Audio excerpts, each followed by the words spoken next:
안녕하십니까, 문틀란TV입니다.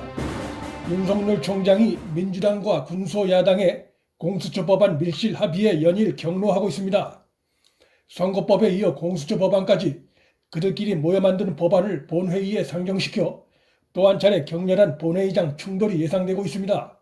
민주당과 군소야당들이 쟁점 법안들을 건건히 제1야당을 배제한 채 밀어붙이게 하면서 국회 내의 대화와 토론은 완전히 사라졌습니다. 윤석열 총장이 곧 기자회견을 열 것이라는 얘기도 흘러나오고 있습니다. 국민에게 직접 법안의 문제점을 설명하겠다는 의지로 볼 수 있습니다. 기자회견은 공수처 법안과 검경 수사권 조정안에 담긴 독소 조항과 밀실에서의 법안 성안 과정에 문제점을 집중 지적하는 내용이 될 것으로 전망되고 있습니다. 검찰총장이 정부 정책에 반대하는 대국민 기자회견을 한다면 사상 초유의 일이라 할 수 있습니다.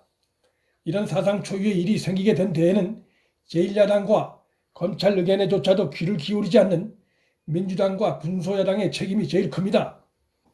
윤 총장이 공수처 법안 내용 가운데에 원포인트 수정을 요구했음에도 법여권은 아예 귀를 기울이지 않고 있습니다. 현재 민주당과 그 1, 2, 3, 4 중대 정당들이 보이고 있는 의회에서의 지금까지 행태를 보면 공수처 법안은 오는 30일경 강행 처리가 예상됩니다. 그런데 한 가지 중대한 변수가 생겼습니다. 공수처 법안에 대해 민주당과 군소야당 내부에서 반대 목소리가 터져나오기 시작했습니다. 선거법 강행 처리 때에도 4+1 협의체 내에서 7명이 이탈한 것이 확인됐습니다. 자괴감이 들어서 표결에 임할 수 없었다. 4+1 협의체도 잘못하는 게 있다는 것 등이 그들의 이유였습니다. 공수처 법안 표결 시엔 이보다 더 많은 이탈표가 예상이 됩니다. 특히 청와대 눈치를 살필 필요가 없는 군소 야당들에서 이탈표가 많이 나올 것으로 예상이 되고 민주당 내에서도 조응천, 금태섭 등을 비롯한 소수지만 일부 소심파들의 이탈표가 예상됩니다. 이 경우에 공수처 법안은 부결되거나 통과되더라도 아슬아슬하게 통과될 가능성이 커졌습니다. 아슬아슬하게 통과되면 가뜩이나 문제가 많은 법안이 힘을 발휘하기가 더욱 어렵게 됩니다. 부결되면 20대 국회 내 처리는 사실상 물 건너가고 그로 인한 정치적 후폭풍이 공수처 법안을 배후에서 밀어붙여온 대통령 문재인과 민주당 지도부를 휩쓸 가능성이 있습니다.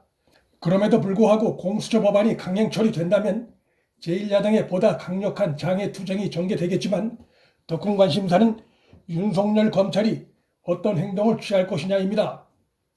대검의 간부들은 윤 총장에게 어떤 일이 있어도 절대 사표를 내서는 안 된다는 입장을 전달한 것으로 전해졌습니다. 윤 총장도 그런 선택을 할 것으로는 보이지 않습니다. 윤 총장이 사표를 내는 것은 저들이 바라는 것이기도 하고 문제 해결에 아무 도움이 안 됩니다. 예상 가능한 시나리오는 헌법재판소에 검찰 차원의 공수처법 위헌 소송을 제기하면서 공수처법의 독소 조항을 날리는 대국민 여론전을 포기하지 않고 지속적으로 펼치는 것입니다. 윤 총장은 검찰이나 경찰이 고위공직자의 범죄 혐의를 인지한 즉시 공수처에 통보해야 한다는 의무 조항이 막판에 끼어들어갔다는 보고를 받고 격노한 것으로 전해졌습니다. 대검은 검찰은 법무부 청와대에도 수사 착수를 사전에 보고하지 않는다며 대통령과 여당이 공수처장 내지 검사를 임명할 수 있는 현재 법안 구조에서 수사의 중립성을 훼손하거나 수사 기밀을 누설할 수 있는 위험이 높다고 지적했습니다. 이 같은 지적은 검찰이 정권의 눈치를 보며 수사하는 종속된 사정기관이 아님을 분명히 한 것으로 볼 수 있습니다.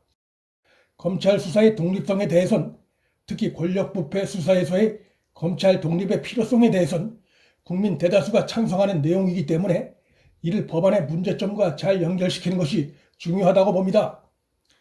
윤 총장과 검찰이 법안에 강력 반발하는 또 하나의 이유는 공수처는 고위공직자를 수사하는 단일한 반부패 기구일 뿐 검찰과 경찰의 상급기관이 아니라는 것입니다.